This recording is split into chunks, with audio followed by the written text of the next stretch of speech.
Live? Hang on. Oh, shit. We're live. Hey, what's up? Welcome to Standing fourth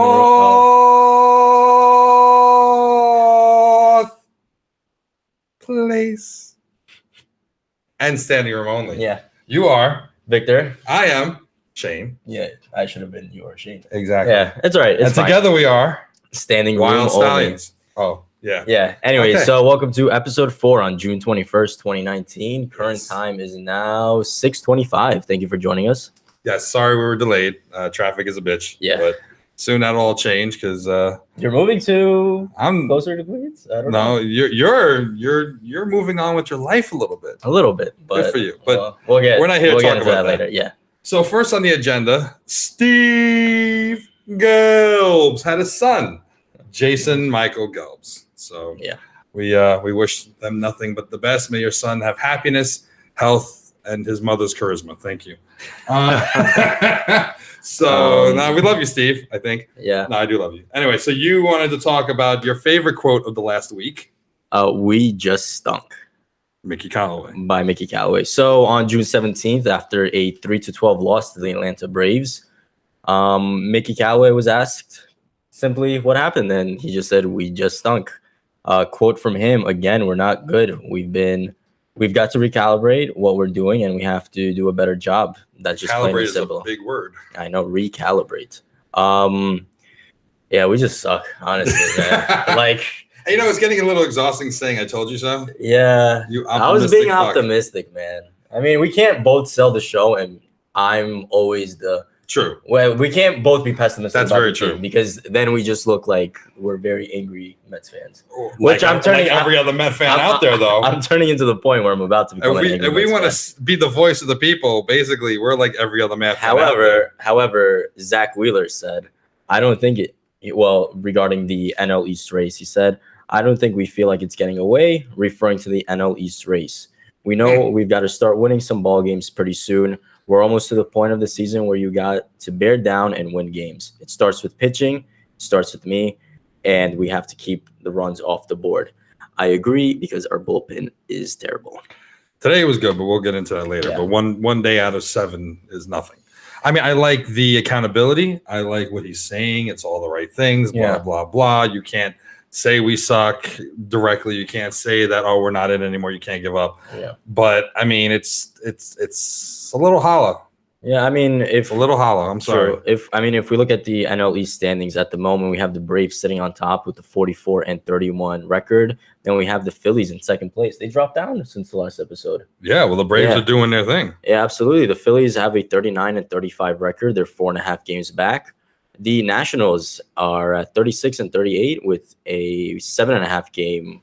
I mean, trailing 7.5 games behind. And then we have the poor Mets. We're in fourth place at 36 and 40 wins, 8.5 games out of the first place position. And then, of course, Miami in last place, which I think the Mets and Marlins will compete for that fourth place spot. I think the Mets 27 and 46. I mean, my prediction was, as I've said in previous podcasts, at the beginning, before the year even started, the Mets have fourth place sewn up. We don't have to work for it, and we're not going to throw it away. I think the Marlins will be squarely in the dumpster. I mean, let's check the wild card standings. The wild card standings are terrible. Don't even bother me. Right? Yeah. We're not even close to anything. We're not going to playoffs this year unless there's a miraculous miracle Mets 50th anniversary turnaround. It is absolutely. You gotta believe. I don't. We're 4.5. We're 4.5 games out of the wild card. That's doable. Okay. That's doable. Come on, man. Okay, I stand corrected then. How many teams are in front of us?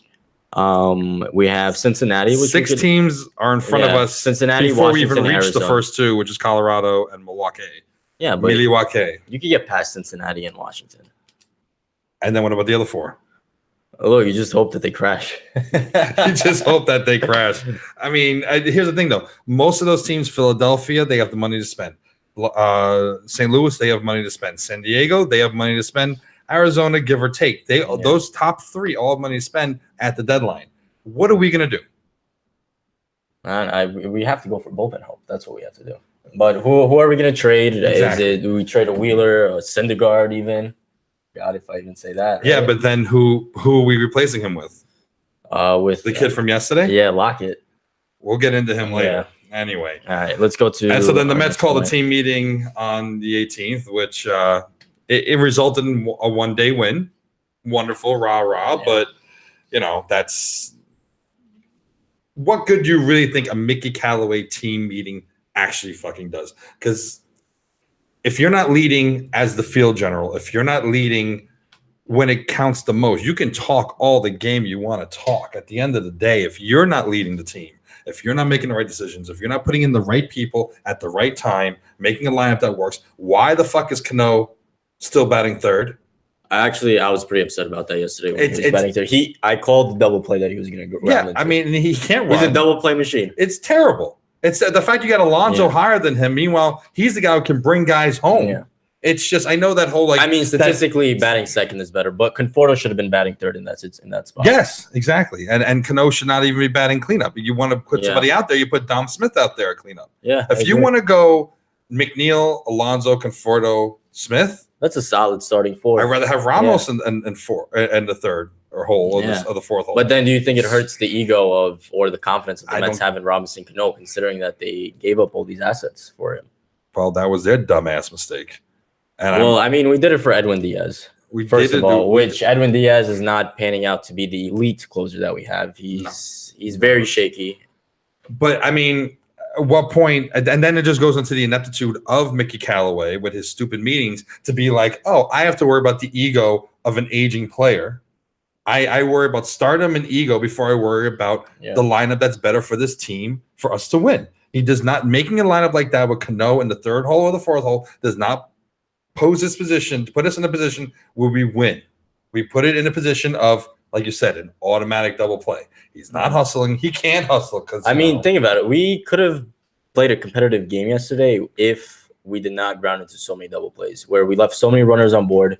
We gave up so many easy outs. We had a runner on second and third with no outs, and then no, because you ran on on first and third, and then Cano grounded to the double play, or something like that. I mean, coulda, woulda, shoulda. Almost only counts in horseshoes and hand grenades. What if the bullpen didn't give it up all the fucking time? It's like there's a lot of what ifs in this team. But see, with the bullpen giving up games, say we win half of those games that they gave up, we would have been competing at least for a while. If we had won 10 more games in June last year, we'd be in the playoffs last year. It's a matter of the fact that this is a team that makes excuses, says, well, if this happens and we're banking on this happening, as opposed to a team that says this isn't happening, we make the fucking change. And that's where Callaway and Brody. But do we need new leadership in the ball club? Absolutely going into our next point, where the Mets did make a move per se, where they scapegoat. Yeah, poor guys. Where Dave Elan, scapegoat. Yeah, Dave Island and Chuck Hernandez. Chuck. The new Chucky movie's coming out. I know. Aubrey Plaza. Oh my God, I love her. That's all right. She's so dry and sarcastic and evil. That's in our off-season podcast. I feel like we could. I mean, it's never the wrong time to send love to Aubrey Plaza. So shout out to her. If you ever watch this, please give us a shout out. Dave Elan and Chuck Hernandez were fired. Is that going to do anything, Shane? I mean, we did bring Yoda on as the new pitching coach. When 900 years old you reach, look as good you will not. I mean, no. Yeah. I say no because. But do you think this puts fire under Callaway's ass? I don't think he's capable of feeling fire in his ass. I really don't. I just don't think that. I don't think there's any urgency to this man. At least there's.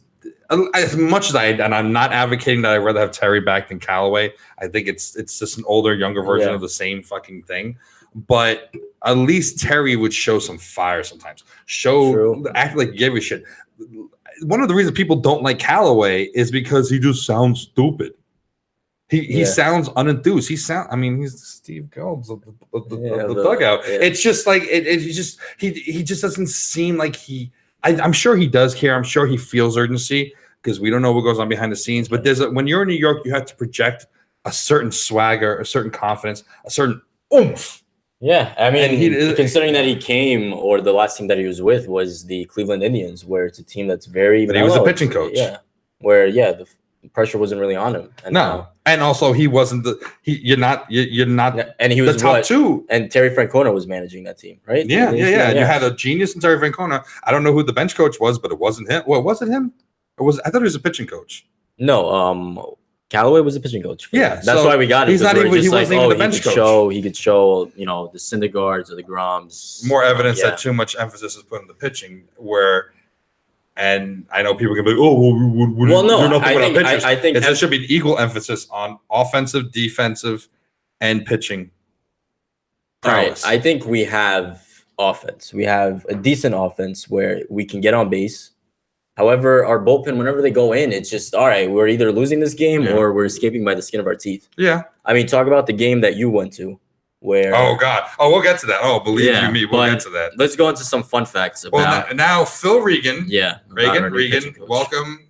82-year-old pitching coach. I mean, God fucking bless him. Yeah, I got to be props for still being in the league. I'm damn near 39. Yeah. A week from tomorrow, I'll be 39. Oh, happy early birthday. Thank you. I think I just broke a hip saying that. Yeah. But I mean, I already feel the age creeping up on me. This guy's 82 and he's still out there. God bless him. I mean, he was from 2009 to 2015 to Port St. Lucie pitching coach for the Mets, and then for the last 3.5 seasons, been the assistant minor league coordinator.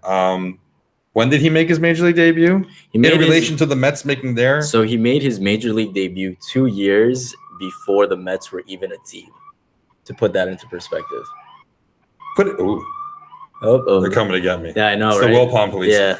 Put it in perspective, John F. Kennedy had just been sworn in as president, I believe. Oh, no. He still hadn't been elected yet. If that was 1960, he hadn't been elected yet. Hot damn, Ike. We like Ike was president when he made his major league debut. He was also part of the pitching staff on the 1960s Dodgers with Sandy Koufax and Drysdale. No. I mean, I guess he has experience. Nicknamed the Vulture, which I like that. Yeah. I do like that name. And he was the Orioles manager in 95, which was cut short by the strike. Well, I think the last time he was in the major leagues as a coach or anything was in 99 with the Braves. Yeah, something like that. Yeah. And his first manager that he ever had was born in 1897. This is awesome. His first manager was born in the dead ball era of baseball. I love that. But I mean, let's see what he can do. Supposedly he's interim, but like you were saying before the podcast, Jerry Manuel was interim as well, and then we had him for 2 seasons? Yeah, miserable fucking seasons. But I mean, we'll see what he can do. I mean, personally, and we can kind of talk about this a little later. I would have Frank Viola as the pitching coach if you're going to bring someone. He was in AAA during the formative years of Syndergaard, of DeGrom, of Harvey, of Matz. I don't know how close he was with Wheeler because of how it happened with the trade and everything, and of course Syndergaard as well. But he was here when Viola was here. I don't know, but we can get into that later. Yeah, but the Mets they introduced a new position in the pitching staff. Yeah, so I know this is going to be something I added on. It's a little bit. I forgot about that. But his name is Jeremy Arcado. He was the pitching coordinator, and he is now the pitching strategist. So I guess what does that mean? I mean, do they take his knowledge of all the analytics and the stats, and then have Phil Regan be just the guy who represents, be like, all right, let me help you get out of this pitching situation? Like, do they combine their powers together to create this ultimate pitching?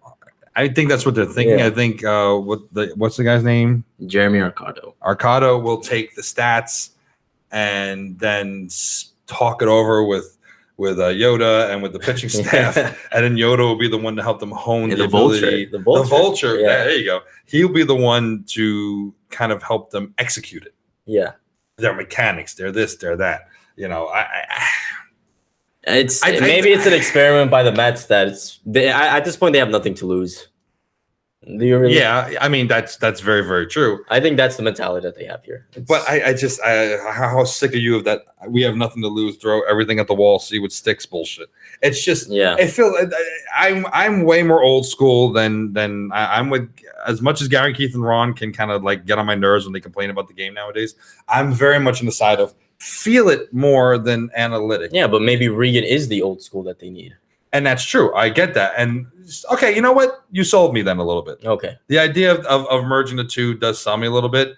I'm worried about there being too many cooks in the kitchen, especially with a manager that used to be a pitching coach. I don't know if that at all ever bleeds into it. But okay, you warmed me Okay. up to it a little bit. Thank All you, right. thank you, Vic. The young blood has I helped the know, old right? man. Look at you. Look at that. I'm becoming Look a at that. softie. All right, and then Ricky Shit, Bones. by 40, I'll be mush. Ricky Bones is back in the Bonus. Yeah, Not bones. Ricky Bones. Damn it, Bonus. Bonus. Boner. Yeah, I Remember know. Boner from Growing Pains? You ever watch Growing Pains? No, I did not. As long as we got each other. Fucking millennial. Okay, let's go to the next So segment. Thor, Snow Syndergaard was put on the 10-day IL with low-grade right hamstring strain. Yeah. He left the game on June 15th. Targeted his return June 25th-ish, which is just around the corner. Do you think he's going to be back, Victor? Do you think if he is back, Yeah, he'll be back. be worth a damn? You think he'll be back on time? I think I would have the Mets rest him more if they really want to, not have him have any complications in the long run. But if he gets back on his, on June 25th, totally fine. Otherwise, I think if he sits an extra 10 days, whatever the case is. Yeah, I mean, again, that comes down to we're not chasing. We're not desperate to have Syndergaard back. It would be nice. But here's the thing: are we desperate to have someone like Syndergaard back? I mean, we're more desperate for him to be the old Syndergaard. If we are trying to chase those 6 teams in front of us for the wild card, we are desperate to have strong Thor back. We are desperate, but at the same time, I don't want to have Noah Syndergaard back for 2 starts and then have him sit the following day. And I could absolutely see that happening, especially the way he fights, because he's a gamer and he's a tough dude, but he's also young and doesn't always restrict his body the way he should. He doesn't always listen to his body. Yeah. And Lord knows he pushed himself when he put on all that extra weight and whatnot, and it fucked him up. I could see him forcing his way back into the lineup and then that happening. Yeah. I would probably just keep him on, renew the IL, the injured list. Yeah, I wouldn't let it come up till at least after the 4th of July. I definitely, and hopefully, and then I guess maybe the break will be good for him. He can reset himself, and his hair can grow a little bit. Because I'm starting to think he's like Samson. The Samson Thor is not. He's not. No one's thinking is not Thor. He's Samson, and the ball is Delilah, and he needs to be able to hold that ball the right way and just maneuver it out of his hand properly, and it all comes from his hair. Do you get the reference? I have no idea what you're talking about, Shane, but Samson and Delilah. God damn, I gotta read. That's biblical, dude. Like, I'm not. I'm not either, but okay, never mind. Anyways. Everything is lost goes over his nicely coiffed hair. Anyway, so the Nimmo, the Mets shut down Brandon Nimmo. Smart. He's not going to participate in any baseball activities for a 30-day minimum. This broke this week. Yeah, he has a herniated disc in his cervical neck. I mean, speaking from someone who had L4, L5 herniated, eventually had to have an S1, S2 discs in the lower back, and eventually it coming to a head after years of trying to live through it. And obviously, I wasn't an athlete and whatnot, but even just that speaks to it stronger. Just the very basic things of putting on your socks. Look at this one. Yes, the lower back affects you differently from the upper neck. I can't even imagine what that's like, because that's pinching nerves and the spinal cord for a good another half of your body. It's very similar, if not the same thing, to what Wright had. He had to have surgery. We saw how long that took him, and he had a slew of issues. But I mean, and the Mets maybe they don't want to repeat the same mistake with Wright and rush him back. No, and I mean my heart goes out to him, and because I know what it's like to live with that. And I eventually had to have surgery, and thankfully I'm doing pretty well 2 years later. But and obviously again, I'm not an athlete, but that is not an easy thing just to live with, let alone try to play through. And we need him back, but he needs to take care of himself first and foremost. And I absolutely agree. I honestly would. I would shut him down the rest of the year. I don't think working through an injury like that is really feasible. I think he should probably get a surgery. I'm on the same wavelength, because to be honest, we have, depth in the outfield where we can be okay without him. He's a better defender than most of the people we do have in that depth, which we'll talk about. But he's not going to be able to. He's not going to be able to go full force, and he runs the risk of hurting himself much worse than it already is. Shut him down for the year. If he has to get surgery, let him get surgery. He's probably already had epidurals. I know for me, epidurals didn't do shit for me. And then give him the proper time to heal. I mean, Neil Walker had the exact same surgery I had. And granted, again, the lower back and the upper neck and the neck are completely different things, but it's similar because of the injury.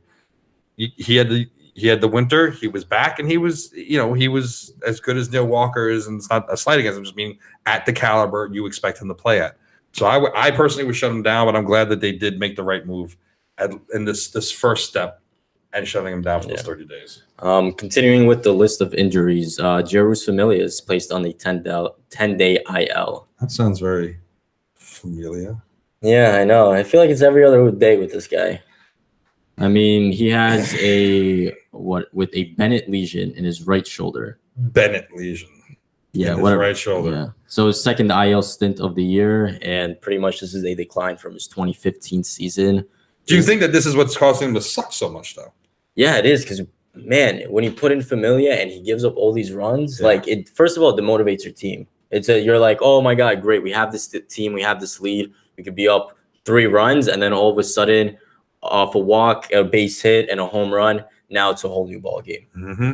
And it's unfortunate because Familia, we had this expectation of him being that 2015 shutdown guy where he led the league in majors, or he led the NL in majors. Yeah, I mean, but was that justified on our part? You look at 2015 at a 1.85 ERA, 2016 2.55, 4.38, 3.13. It went down in 2018, but that was when he only played. He played a good amount of games a year. And then last year, last year with Oakland, he put up a 3.45, which is actually higher. Actually, because what's TOT? Where do you see that stat? It's 2018. TOT. 2018. Total MLB, because I think he split with 2 teams. Oh, okay. I see what you're saying. So it's 3.13, yeah. Total. But anyways, I'm so smart. You look back at these stats and you're like, you know what? I'll take a guy that could throw that has a 3.45 ERA. But look how inflated his ERA is now, 7.1. Honestly, that's unacceptable for a guy that, first of all, you're paying about $10 million per year. I mean, his wins above replacement this year are -1. Which is terrible. It's fucking awful. His 2 wins, 1 loss, an ERA of 7.81. Like a gracious 2 wins that he has. He should be having. You know how many losses egregious? Should be in that? Egregious? Yeah, egregious. Yeah. Which is terrible. He's so lucky that he has 2 wins. Yep, and he's only pitched 27.2 innings. He has 28 strikeouts. His WHIP is 1.843 in 29 games. It's just, is the great Jerus Familia experience over? Yes, it is. Agreed. Yeah. It's we should never brought him back, and for a second I was like, when you brought him back, it was nice because you know what, you said you have Familia in the 8th and then Diaz in the 9th, who could be lights out. You thought those were your. I thought Diaz would be lights out. I didn't. I thought he'd be above average, which he's just been average. I like the idea of Familia being back if we got 2015 Familia, but there was absolutely nothing to substantiate that. Yeah, but maybe this was just a Brody Van Wagenen experiment gone wrong. Yeah, and no one else was giving him a lot of money. Yeah. So he was easy to get back. So you and I today cut Familia. Yeah, I would get rid of him. Honestly. Who takes his place though? Pounder. You like saying that name. He got the win today. Yeah, he did. Good for him. But you had to say it a certain way. You say Pounder. No, there's even no help with like the discount store bullpen acquisitions we have. But anyways, should we go to our news segment? We should go. We have 1 person watching. Isn't that great? Thank you. And for whatever reason, did you get lost on Google? Yeah. Did you get We have Loki G, who I know who that is. That's David Guido. Oh, whoa, we had some other people say they were going to watch and not watching. But you guys take live questions? Yeah, absolutely, sir. Yeah, let's go with He has a live question. Oh my god, our first question. Wow. This is amazing. And this is a 7-minute-old question. Sorry, Guido. That's his real name. I'm not being racist. Does the Mets' current standing a result of poor is the Mets' current standing is what he should have said, a result of poor coaching, poor playing, or both? Both. Yeah, I agree. Poor playing by our bullpen. To begin with, I think our bullpen is the number 1 reason why we keep losing, and we don't have any fire with our coaching staff. No. Like you mentioned earlier in the show with Mickey Callaway, he looks like, we lost. We just stink. We'll be better next one. Yeah, but he tries to have that like, oh, look at it. Nah, And it's just, I'm honestly, I don't buy it. yeah. It's a good question, Guido. Keep them coming, brother. Thank you. Keep them coming. So let's see. So we have a new segment that I came up with. WTAF. What the actual fuck? So for anyone who missed this the other day, I could play the video. Basically, Lenny Dykstra, the great Nails, the controversial Nails, spent 9 hours in a dumpster outside of Jersey Mike's in Linden to find his $80,000 dentures. I shit you not, my friends. So, break it down for us, Shane.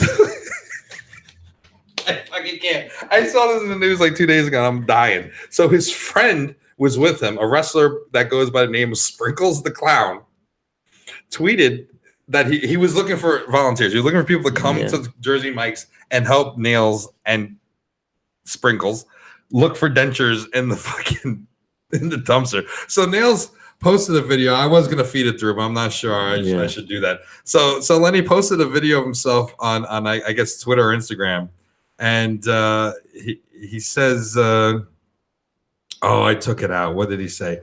He basically said that while diving through the dumpster, he learned how much good food is just disregarded. He's like, "There's so much good food in here. There's so much good food."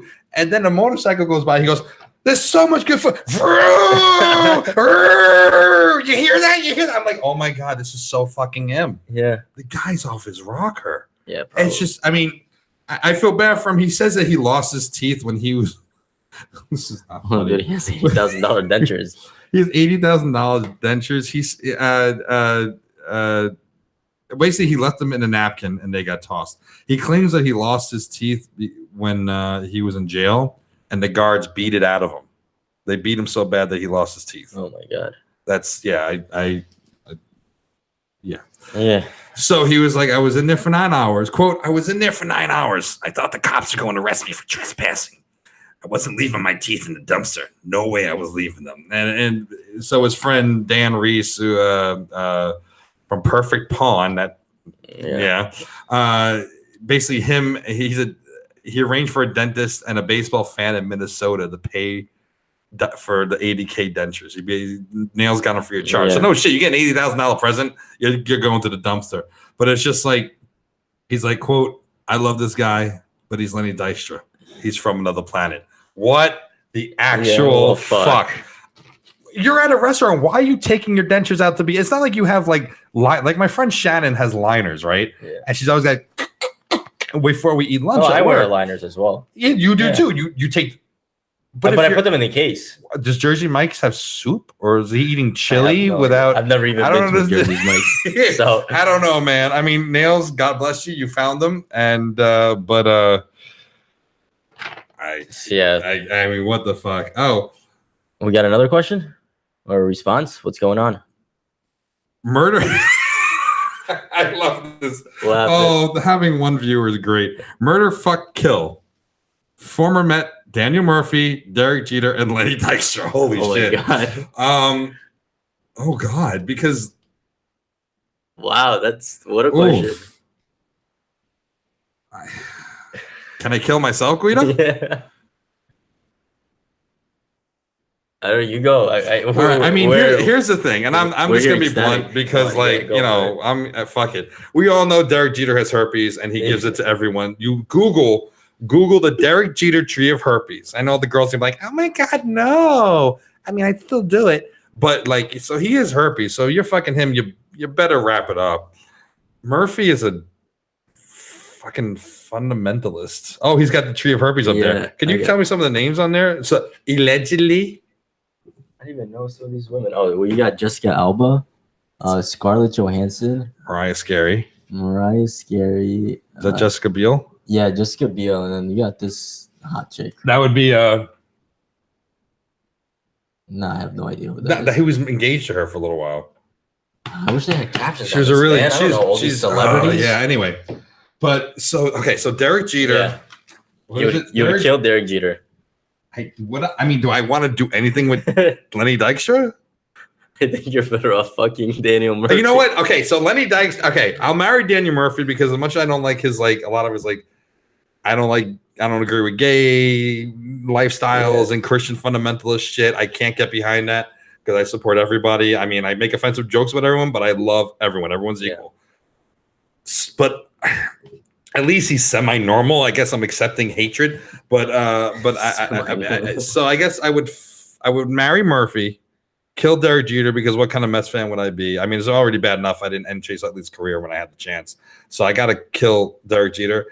Lenny Dykstra can take out his $80,000 dentures. God, shit. And you don't have to worry about anyone biting on them. All right, we're definitely cutting this out in post. We can't. It's live. Well, when we put it on YouTube. Hell no. All right. Yurko, I'm not going to answer that question because I have no idea what the fuck my logic. It's probably going to be the same answer as yours, unfortunately. You have to answer the damn question, man. What's my justification for it? I don't know. Let's hear it. That's what an old man would say. What would a young, spry, good-looking man say? I don't want herpes, so I would probably kill Derek Jeter. So you're marrying Nails or you're marrying Murphy? I think I would have to marry Daniel Murphy. And Nails? Do you want him to keep the dentures in or take them out? No comment to that question. All right, we have another question. What's that? Is it from the same guy? He's trolling us for sure. You have another question. Best Shea/City moment. Okay, that's more. Well, they're showing it on TV now. That's what I've been distracted by watching. Well, I mean, okay. Well, yours. What are your personal? My favorite Shea moment was David Wright hitting that ball against Mariano Rivera. Okay. Yeah. That was Shea? Yeah, that was Shea. Yeah, Best city moment. Best city moment. The Mets. The best city moment. Well, it's a good and bad city moment because I think it would be that Game 5 World Series. Mm-hmm. I think up until that 8th inning, that was probably the best Citi Field moment that I've seen. Okay. And then it came crashing down like the Mets season. My best Shea moment would have to be my very first baseball game ever in August 26th, I think it was, 1988. As we all know, Keith Hernandez, my favorite player right here. Boing. So I wear number 17 because of him and all my softball jerseys and whatnot. I was there with my best friend Balls, my mother, and Balls' father.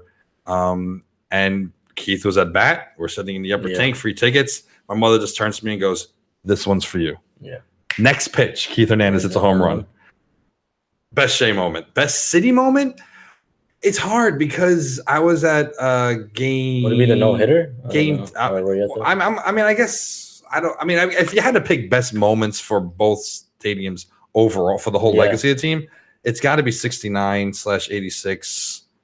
You had, 69 sets the precedent for 86, and then City, it would have to be probably Johan. But personally, the Keith Hernandez home run, and personally, while I was at Game 2 of the NLCS in 2015, Murphy and killing the ball, and Thor being brilliant, and Granderson catching over the wall, I would have to say personally, it was David Wright's last game. I mean, I cried like a baby.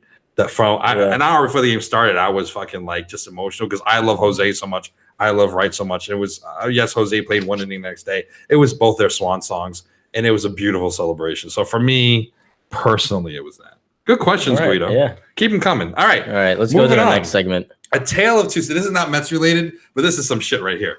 A tale of two shitties. So the Major League Baseball, the commissioner's office, has granted the Tampa Bay Rays to explore becoming a two-city team. They would play March, April through to about June in Tampa, and then July-ish to September in Montreal.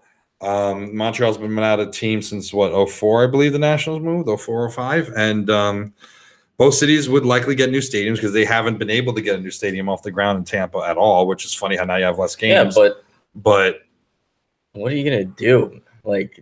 We play the first half of the season in Tampa. Well, their whole thing is like that time of year in Tampa, you wouldn't need part of what's going into is that the new stadiums wouldn't require domes because the weather's pleasant.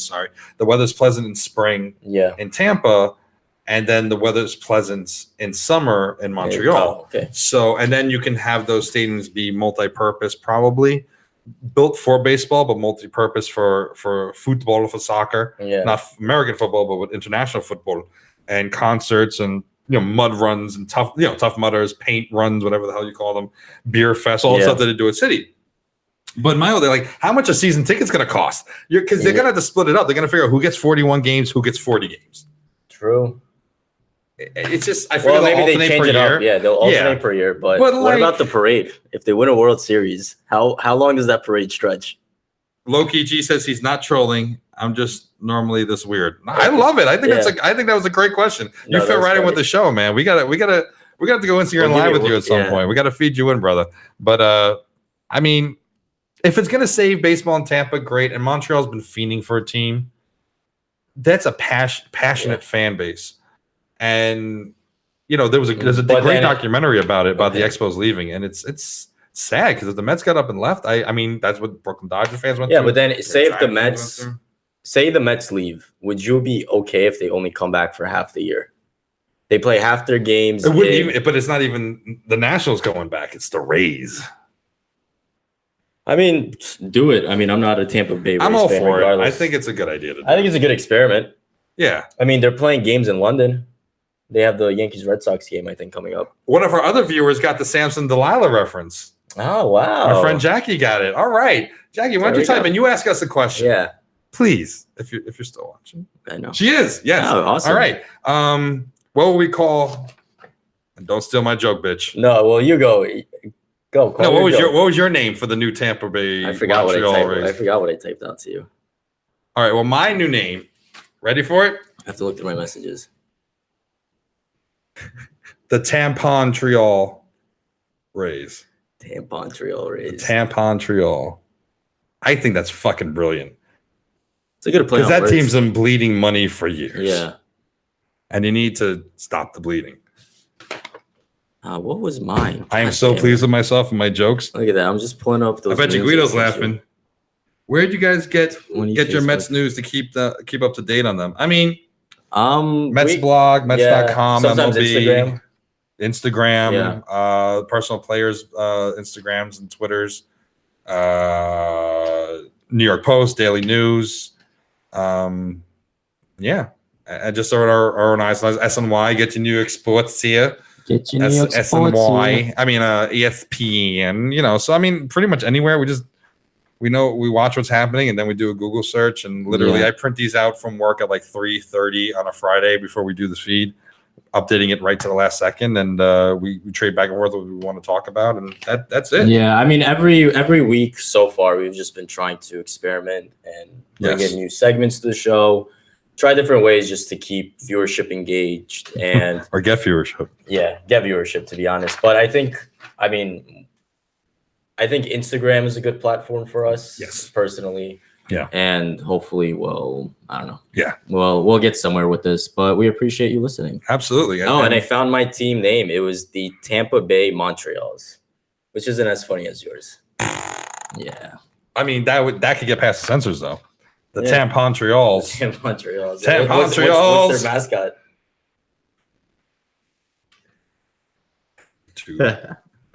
All right, let's go into our. It definitely has to be one of those mascots that has a tail, but it's just a white string. Yeah. And when you pull it, someone pops out. Anyways, let's go against the Cardinals. I know my friend who's watching, not Guido. The other one is probably like, Sheyne. Yeah, I know. Typical.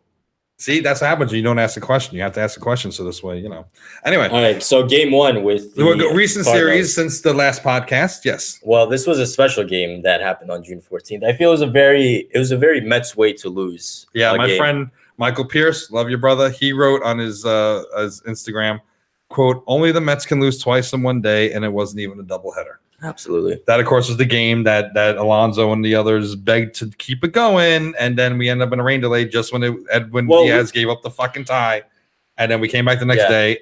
They kept Diaz in. I don't know why. You had a game that night. What the fuck is the point? Why couldn't you just put in a starting pitcher? Put in Jacob deGrom for a fucking inning. Honestly. We got a question? Oh, say hello to hello, Guidos. We love you all.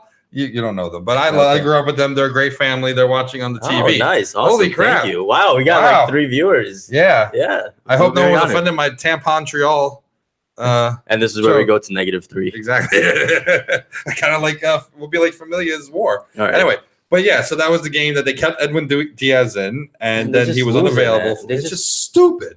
And we lost 5-4, and then we lost the second game 5-9. Yeah. And then you were at the June 15th game. I was at the June 15th game. I think that was the weirdest Mets game I've ever seen in my life. Possibly. Or followed as well. What's going on? So going back to the June 15th. Oh, game, whoa, Guido! Someone trying to take credit for being you. We got fans. We got fans fucking with each other now. What's going on? My friend Jackie says that she's actually low-key G. She got the Samson Delilah reference because I'm not saying she's older than you, but I'm not saying she's not young. She's young. All right. That's fine. Gorgeous woman. Absolutely gorgeous. It's gorgeous. She makes you very verklempt. But anyway, so she claims she's low-key. Guido, sorry, man. You got someone messing with you. Anyway. But let's go into that June 15th game. June 15th game. That was a weird game. I was at that game. And how was the atmosphere? It was festive. It was good. It was pretty packed. I think it was Brandon Nimmo Garden Gnome Day because bobbleheads aren't good enough for Brandon Nimmo, I guess. Or so I say he's not good enough for a bobblehead. But it was like secret, quietly weird because you had this like interference play at first where the runner was out of the baseline or almost hit Alonso's arm or something, and then you had the delay because of the poor ump, and I don't even know what the hell happened to him. The poor ump got hit. It ricocheted up. It hit like his inner thigh. Took a minute or two, and then a pitch or two later, he came out the game holding something to his mouth, like he ran through the dugout basically, like he was gonna vomit. And when you watch the replay, he was like saying, "I'm gonna vomit," probably because it went up under his mommy and daddy parts. So anyone who's gotten hit with a ball off, I don't know what the exit velocity was for that for that ball, but it definitely knocked some other balls around. It was it was like, I mean, they got the 8 ball now when the cue ball was a motherfucker. Bud?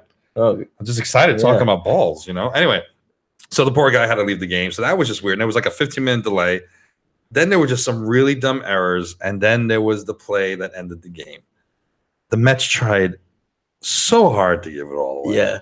So I think McNeil saved the day. So it's a pop-up. It's the no man's land. Conforto's not going to get it. He ends up falling. McNeil ends up stumbling.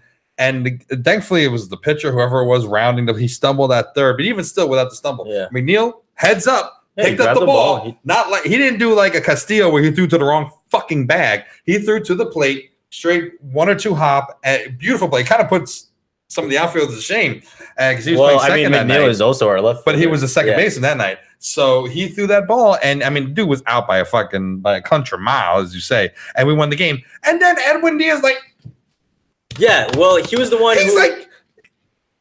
He's the one who tried to give it away, and he's acting like he did. I mean, you're excited that you got the win, but he was like, and he probably can't believe that he escaped that game. Yeah, honestly. And the catcher was just kind of looking at him like, maybe you should tone it down a bit because you tried to give this game away. It was a little sus that game. And then June 16th, we lost 3-4. So my prediction of getting the 1 win per series. Yeah, you were right, Shane. You were right, bud. Oh, Jackie, Guido says you can be him. It's okay. You still have to ask a question, Jackie. You're not getting off that easily. You have to ask a question. All right, come on. All right, let's go on with the series with the Braves. On June 17th, we lost 3-12, which was a bad loss, man. Honestly. You think? Yeah, to go into a series and be like, all right, let's try to, against make the some first damage place team in our division. And to fall flat on your face 3-12, that was bad. But they did turn it around. They did win 10-2, but it was kind of a fluke. I mean, DeGrom was at his Cy Young. And he was all fucked up before that game. Yeah. That game, do you know what happened with the No, I wasn't. Well, I heard he was. There was weather that delayed it, and no one told him. So, I mean, starting pitchers have their routine down to the second, as Darling will tell you. So he's already in the bullpen throwing full force, and he sees whoever he was facing. What was it? I don't recall. What's their ace? Julio Teheran, I think it was. Yeah. He was still long tossing, so DeGrom was pissed. They show video. He was pissed because no one told him that they were putting the tarp back on the field or something. Okay. So his whole routine was fucked up. So he was out there pissed the whole game. He had a chip on his shoulder. Well, maybe that helped him.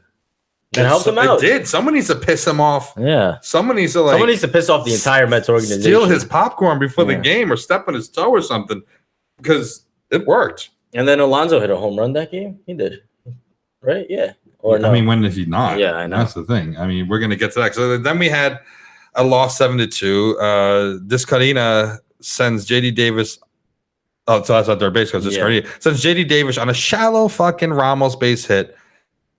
Davis leaped over full superhero. He leaps over the catcher, but the catcher tags him on the mommy daddy parts. And then this Carina's asked him, I said, I do it all over again. Well, yeah, because you don't want to admit that you fucked up. And that's the difference between someone who belongs in New York and someone who doesn't. Someone who does belong in New York will take it and say, I mean, as much as I get on Callaway, at least he said, we stunk. Wheeler took responsibility. Mats took responsibility. That he said, quote, for that game, because Mats imploded in the 6th, this one's on me. No shit. But you know what? You said it. You're a pro. Good. And Alonso hit a 454-foot blast to center field into the water. Exit velocity, because we love that stat. That stat is the most peculiar stat. We were at the Mets game. This is when we came up with the idea for the show. Yeah. We're at the Mets game, and I forget, someone hits a home run. And then I just look up, and I'm like, what the fuck is that's the whole StatCast. I don't mind it on the home runs. Like, I like the fact that it's 118.3 miles per hour. I don't like it when it's a foul fucking ball or a base hit. An infield base hit, they're like, exit velocity. 76 miles per hour. 89 miles per hour. Where did it exit to? I guess where it landed. Oh my God, I'm dying over here. But like, I get a home run. It exits something. It goes somewhere. Like Alonso hit one that I don't know if it went out the park at Wrigley or whatever. There was one at the game that I was at this last Saturday. Yeah. He hit one off the face of the upper deck. Yeah. It wasn't even coming down yet. It was still ascending. That thing would have cleared Citi Field. That would have been an exit velocity. Yeah. Stupid ass stats. All right. And then we go into the Cub series. So this, it was June 20th. We lost 4-7. Yesterday. That was yesterday's game. Yeah, you're right. MLB debut in place of Thor, Walker Lockett, which he pitched well. Like the first 2 innings, I was convinced. I was like, wow. He pitched 2.1 innings, and then the following 5 hits, 6 earned runs, 1 walk, 2 strikeouts. I mean, we got him in the Pelegi trade. I'd say it's about even. He made his major league debut. But the real story was that the Cubs' top pitching prospect, Adbert Alzolay. I love that name. That's Alzolay. AA. He 4 innings pitched in relief, 1 hit, which was a home run, 1 earned run, 5 strikeouts. Thankfully, we're not in the Central because he'd be a rival for many years to come. Very true. But Alonso, your boy, our boy, everyone's boy, hit his 25th home run. 25th home run, which, I mind you, with that home run, he tied the NL rookie home run record before the All-Star break, tying with Cody Bellinger, and who did in 2007. And he's the first rookie in National League history to hit at least 25 home runs in his team's first 75 games. For him personally, it was the 74th game. How great is this kid? This guy's going to be a stud. I can't wait to see him play. I can't wait for in 7 years us not to sign him. Yeah. I can't wait for that. To have another jersey of someone who's not fucking here anymore. Question for you. Are Alonso's chances of being an all-star being fucked by the rest of the team? Yes. Do you think Edwin Diaz should buy him steak dinners every night for the next year because he's fucking up Alonso's chances of getting in there? I absolutely agree. This guy deserves to even be starting. To be honest, he's killing it. Yeah. He's killing it. For a rookie, I'm very happy with what we're seeing. Did you expect this at the beginning of the season? No. Yeah. No. I expected like the second coming. And I expected like Dom Smith to really compete for that first baseman slot. And I thought they were going to against anybody else though. He would have been. Yeah, because Don Smith's coming to his own, and they have such a bromance coming. Like he's good, and he's our newest left fielder. Get to that in a second, but I mean Alonso, I expected a Conforto-esque kind of like start, which that's not a slight to Conforto. He really was a spark with us in 2015, but like this is just Superman. Like I absolutely keep it on. Hats off to you, Alonso. He's gonna win. You heard it here first. He's gonna win the home run derby. He's going to win the Roy and the home run derby. All right. I can get behind that. All right. Frazier. As a side note, he's been playing. He's been playing well. He's been playing well. I can't knock him. He hit his 200th career homer, so congratulations to him. Congratulations to him. Loki G. I don't know if that's Jackie or Guido. Yeah. Someone hasn't asked a question yet. I know you're still out there because it ain't anybody else. Set looks great. Those bobbleheads are shared custody between you and are the bobbleheads shared custody between you and Victor? Or are they one person? So this is my apartment. Yeah. All the shit is mine. Yeah. I mean, we split the soundboard, mics, and like that. Like, you know, that's his mic, my mic, and the lights. Everything else is mine. My good friend Alba Pena, she painted this for me as a housewarming gift when I moved to Newark back in 2013. I'm now in Bay Ridge. Nice. Those are tickets from Wright and Reyes' last games. This is my very first camera. Oh, it is. Yeah. This is the very first jersey I ever had. It's a Jose Reyes. Nelia Perez bought me that. This is my Keith Hernandez jersey. Melissa Myers got a little league glove. Man, Little League glove. This goes back to when I was first in Little League. I didn't know shit about baseball, nor could I play, and we couldn't afford to get in. So we got like a poor person scholarship. We couldn't afford a glove, but the Mets and Kool-Aid, since Kool-Aid on the side, they were donating gloves and equipment to people, and so that's mine and all the bobbleheads and everything else. Yeah, I just bring myself to the show, honestly. Well, he has to travel, so God bless him. But everything else you see is mine. So, but thank you for saying it looks great. We got the light going on, which I was thinking maybe we could do a little. Change it up. Oh, there you go. It was a little delayed. There you go. Wait, do it again. Go. Oh. No, we have to work on that. The blue's after better. The show. The blue's better. Anyway, keep it on blue. Thank you. Oh wait, and then we go into today's game at Wrigley. They play all day games, so that's why. Who pitched today? Jason Vargo. Jason Vargas is my god. Are you gonna buy his jersey? I might.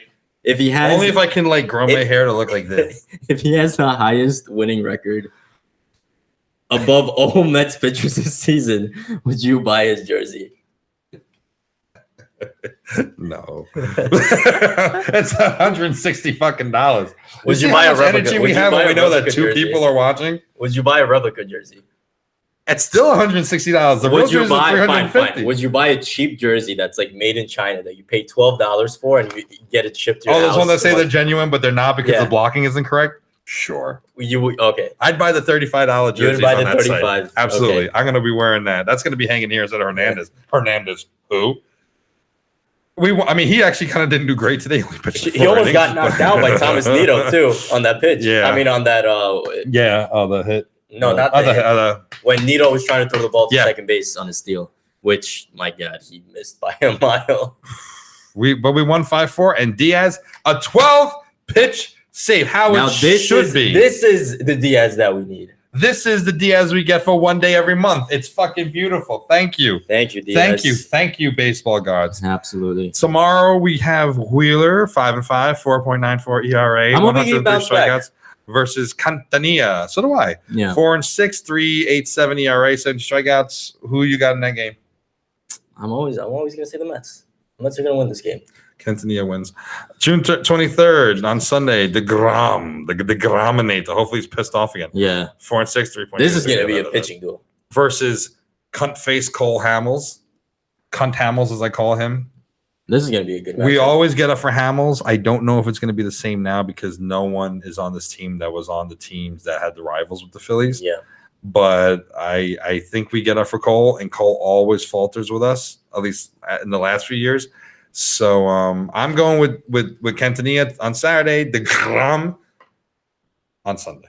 Yep, and going after that, we'll face the Phillies on June 24th to 27th. 4 games. 4 games.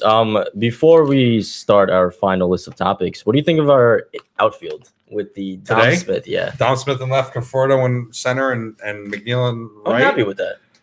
I'll take it. It's so defensively challenged, though. It's so, but I mean, if hits win the games for you, but so does defense. One of my issues with this team, I'm going to try not to go on a rant here with this one. One of my issues with this team is that we're almost always sacrificing one thing for the other. Complete teams like the 86 team, the 2000 team, the 2006 team were complete teams. You had some of the best offense and defensive players. They were full packages. Okay. What we have now with teams like this, like what we had in 2015, are teams that sacrifice one for the other. And one of my biggest gripes is that we don't develop both well. And yeah, it's hard to get 8 guys out there who can do both well, but you should have at least 6 to 7 that can do both well, and then you can hide people in there. So I prefer that outfield to any of the other ones. Because I want Smith's bat in there, Conforto's a mainstay, and McNeil's a mainstay. So I would prefer Robinson Cano to not be playing. I prefer him to get injured again. Yeah. I don't want to wish injury anyone. But let's be fucking real. He's not helping the team at all. At all. Which is unfortunate, to be honest. So McNeil should be at second base, and then you good. And then right now, I guess Gomez is the guy. Gomez or Diaz. You put Conforto in center, Smith in left, and JD. Diaz. Davis. Jesus Christ! Anything with a D and a V. Yeah, but also it's like we got a question. Wow, we were both so excited for that. Oh wow, she goes, I'm a loyal Bronx girl, wink, so I can't participate, but you boys are definitely entertaining. Thank you. All right. You know what then, Jackie? We will ask you a question. Fuck, marry, kill. Me, Victor, or Mr. Met. Or Mr. Met. We await your answer. Yeah. Anyway, so I mean, to wrap up the topic of us plugging in holes and then creating others. It's the best one. I would go with that. I go with that one because those are the best bats. What about you? No, I would take that outfield any day. I would be happy. You have Dom Smith in that bat. I think he deserves more at bats. In a way, it was, with the success of Peter Alonso, Dominic Smith is in his shadow. So I think Dominic Smith deserves playing time. Even if he said it, he took it upon himself. He's like, let me play left field. As of now, we don't have much depth in the outfield. Like, would you try Dom Smith at second base when Cano inevitably gets injured again? No, I wouldn't try. Him in the outfield? Yeah, but how many balls go to left? Like a lot. Yeah, but I'm saying the majority of the league are right-handed. Yeah, but then you hit a ball, towards second base, and what you expect is to get past them every time. The thing is, like, if you play Dom Smith at second base, right, and the ground ball comes to him, you think he's going to be able to field it like a true second baseman? No, but he's also not a true left fielder. Yeah, but I'll take my chances out in left than the second base. What about turning double plays? I think he could do it. You gotta see. I think he could do it. I mean, here's my thing: is he throwing anyone out of the plate? Is he making any over the wall catches? Is he? I mean, what's he doing defensively anywhere but first base? Well, he's just catching the ball. So my thing is that with Cano hurting the team, you need McNeil and him in there. Who's the bigger liability in the outfield? But I'll take McNeil at second base. But keep Don Smith in the outfield. Yeah. Or you put JD Davis out there, or Carlos Gomez out there, or Juan Lagares out there. Okay, but so I would bring McNeil in to play second base. Say there's no Conforto. You bring in McNeil to play second keeping base. all three of those in the lineup. You have to keep those three in the lineup. Yeah, you keep those three in the lineup. You have to keep Cano in the lineup? No, take Cano out. I'm saying. Yeah, you take Cano out, but I'm saying you bring McNeil to play second base, right? So that leaves a spot out in right field. And then you put in a Carlos Gomez, or you move Conforto over to right, and then you play Lagares in center. But you still keep Dom Smith in left. Yeah. Okay. JD Davis, he's your platoon guy. Yeah. I don't know. Maybe you play him in right once in a while, that's but fair. You need that bat of Dominic Smith in there. And I don't think, and it's not going to make sense to put him at second base over McNeil. That's very true. But I do feel he's better in the, I don't know. It's the defensive challenge team. That's why we need a DH. I would try him. Fuck. Whoa. And that's almost good catch. Laptop. Oh, I knew that was going to happen live on air. Fuck you, Sheyne. And you actually have people watching this time. Look at that. At least I didn't fall through it. Yeah, it's true. Yeah. All right. So speaking of predictions, rough feeling. Your predictions? I was good the first two series, and then they slowly came crashing down. And also, one of those two series was a 2-game series. Yeah, but I said they would split. It's still a prediction. I'm just saying. Yeah, it was a short series. I've been pretty spot on. Look, I think the Mets are. I predicted overall that the Mets were going to be 500 after this, so maybe they could still pull 500 out. They'll pull, a miracle before the All-Star break. But you had them at the what? miracle would be to get to 500. Well, you had it at 8. I had them at 9. No, I didn't say that they I had get them to at 9 500. and 19. No, I didn't say they get to 500. I say that they, their record. No, you said they would split. You said 4. Yeah, you said 14 and 14. 14 and 14, but that still wouldn't put them at a 500 record. That's true. Yeah. That's true. But it's only within those 28 games. Yeah, be a 500 but they'd be closer than I predicted them. Yeah, we'll see how it goes the next week or so. All right. So time for Will It So, our second to last segment of the day. For those of you who haven't watched before, who are watching now, Will It So? Yeah. Will It So? Yes. Card. Will Pawns. Basically, if we were the Will Pawns and we were suddenly Fred or Jeff, what will we do?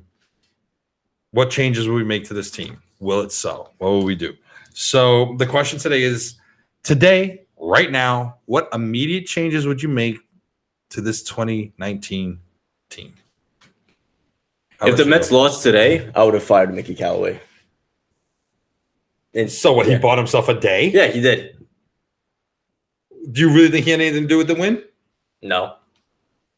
I don't think he had much to do. But the thing is, that would be the next scapegoat for the Mets, to just fire Callaway. Well, that's not a scapegoat.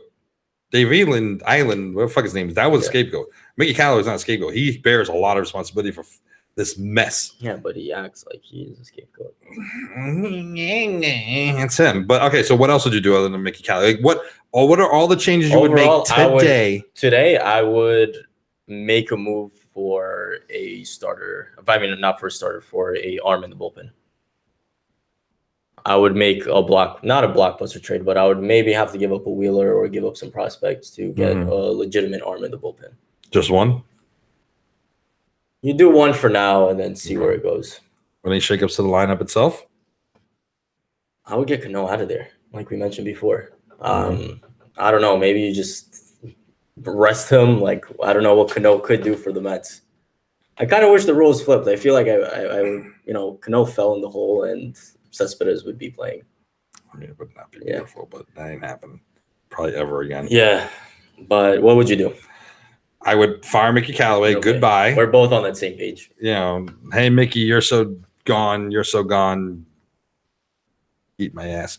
No, he's gone. I bring up, and I know for anyone who watches this on the sites, on the fucking pages, and they always tell me to shut the fuck up. I am not saying what I think. Disclaimer. Big difference between what I think is going to happen, what I think is actually feasible to happen, what I want to happen, what I would do. Difference. You don't have to agree with me, but don't get on my ass about it because people get on my ass about this. All right, what would you do?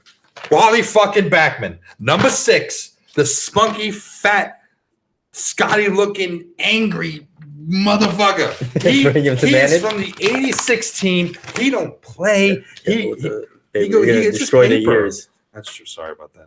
Very sensitive here. But he don't play. He fucking holds people accountable. He will go off. He doesn't have a meeting to tell people, okay, rah. He's like, you guys fucking suck. You did this. Shape up. This is how you do it. He knows his shit. He was a hard-nosed player. He was excellent. I would make him the manager. Mm-hmm. I would Yoda. I mean, I don't know you. We barely got to know you, but I've been here for a day. I would get Frank Viola as the pitching coach. Because as I said earlier, he was instrumental in the formation of what should have been one of the greatest rotations in history and has not panned out that way. Now, that all kind of fell apart on the major league level after they got rid of Dan Martin. So what do you do? So I would make those changes immediately. I'd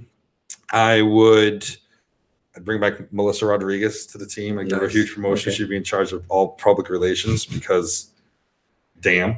I would cut Cano, eat the money you spent on him and you were going to spend on him. I don't care. Goodbye. I don't even want you as a bench player because you're not coming off the bench doing anything. Bench player, he's not going to be hitting home runs and he's not going to leg it out. So done. Goodbye. You're lazy. I don't fucking need you. I would do like you said. I would go out there and try to get 2 bullpen arms. I would cut Familia. Yeah. And I would go out there and try to find 2 bullpen arms. And that's easier said than done since we're not saying who we would get. The question is, then who is it? Yeah. And I mean, we had the opportunity to do it with Kimbrel. And Yeah, I would have gotten which Kimbrel. Yeah, that bothers me too. and Keiko does as well, because I'm sorry. Yeah. I mean, while Jason has stepped up, you have a big hole in this lineup. Absolutely. If Thor does not come back, you're screwed. You're fucked. Yeah, and I'm sorry, but I don't want a guy like Lockett coming in. Yeah. And I'm sorry, you know what? But you know what? Lockett was good for 2 innings, so maybe you have him in as a reliever. One, get a couple outs, that's fine. But you're not going to have him as a starter and expect these results, and then in the 2nd or 3rd inning, you have to go to your bullpen. Yeah, and if you had Keuchel here, even if there was in the lineup, Jason Vargas is just good to. I mean, as much as we're happy with how he's improved, he's happy to have a fucking job. If you have to move into the bullpen, you move into the fucking bullpen. You move into the bullpen. Isn't that then what happened last year? Then you have Lugo, Gesellman. I mean, Gesellman's not been great lately, but then you have those people. Yeah. It puts a little pressure off them. You have Vargas. You would have Kimbrel. I would spend fucking money. The Wilpons have money to spend. They're just too goddamn cheap. Yeah. That's what I would fucking. That's the initial things that I would do, and I would shake up the lineup a little bit. It's hard because you've got attachment to some of these players. There's a really good offensive team for the most part. Well, then who would you get rid of in that lineup? I would bring up Matt Kemp to see what he's got. Okay, so you got to bring down to be able to move Davis, JD to the bench full time and not just he's platooning. So I feel like bench is different from platooning, but that may just be me. I would see what he's got to see if we can do something with that. And that's what I would keep McNeil at 2nd or 3rd. He's better at second base. But I would keep. I mean, Frazier's been proving himself. I can't knock him. Yeah, so he's been playing well. And I would still go out there and get a catcher. I would still look at the trading deadline. I wouldn't be able to do that today. But you would want to get a backup catcher, or it depends on what I could get. But I mean, Ramos is doing a good job. His arm is shit though. It's getting progressively worse. I saw a whole story on it. If you look at the numbers, if you look at the analytics, it's getting worse and worse and worse. I like Ramos. But he's also not a long-term solution either at the same time.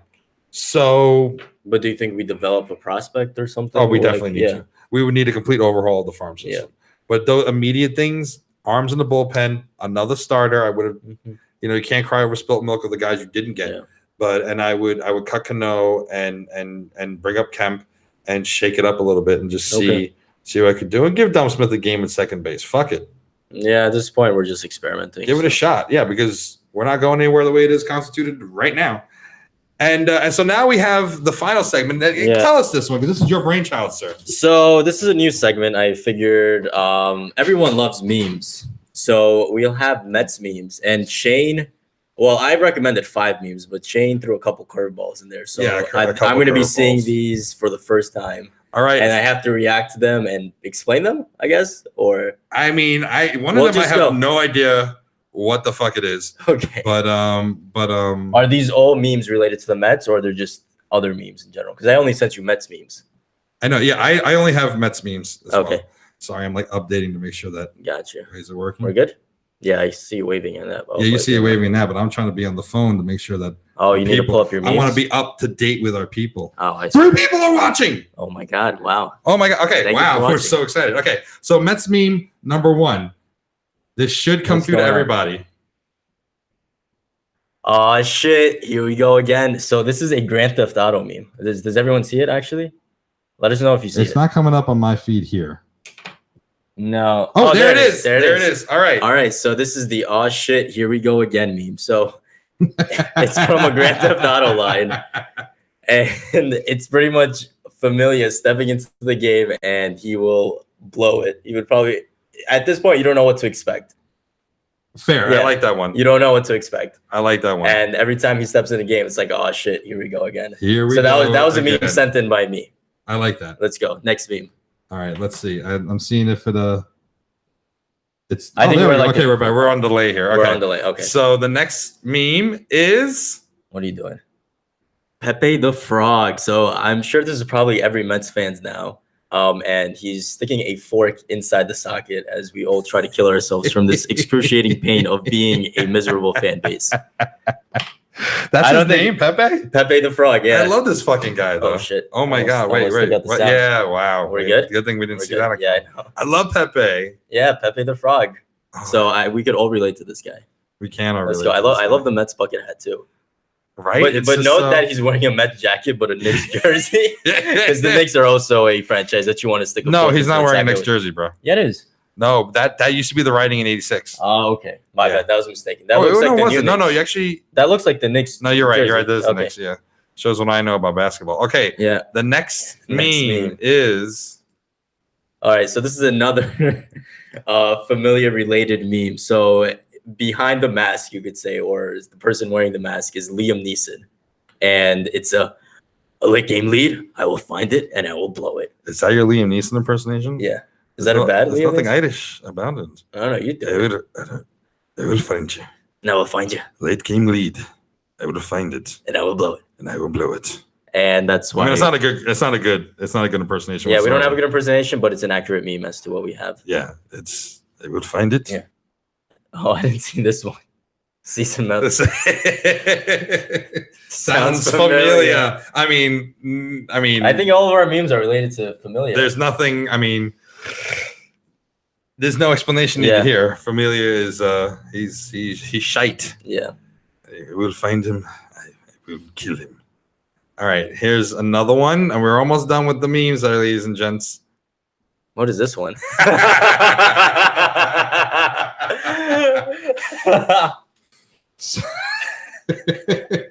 So this is the crying Jordan This is meme. the crying Michael Jordan meme, which is who one of the replaced- greatest who memes of all replaced the time. home run apple. Yep. And I think that's us. I mean, it says at the moment ... but I mean that's kind of all the time. Which this next meme, I believe, we'll get into. Is that our final meme? I believe so. Oh wait, Is no. the Greg Gatsby meme? Hang on. There's sorry, we're having a technical difficulty here. What's going on? This is come on. This is what I call the Victor meme. Whereas break it down for my us. old grumpy self knows that I basically am that guy in July. I'm the guy in June. I'm the guy in June, July. You're August, June, and July to September. start off this season. I'm just laying in a casket right now. But this is Victor to a T. April is like, yeah, let's go Mets. We're gonna be in this. We're gonna win the World Series, brah. And then May's like, all right, you know what? There are a couple of slips Yeah. were good. And Boy. June's like, oh.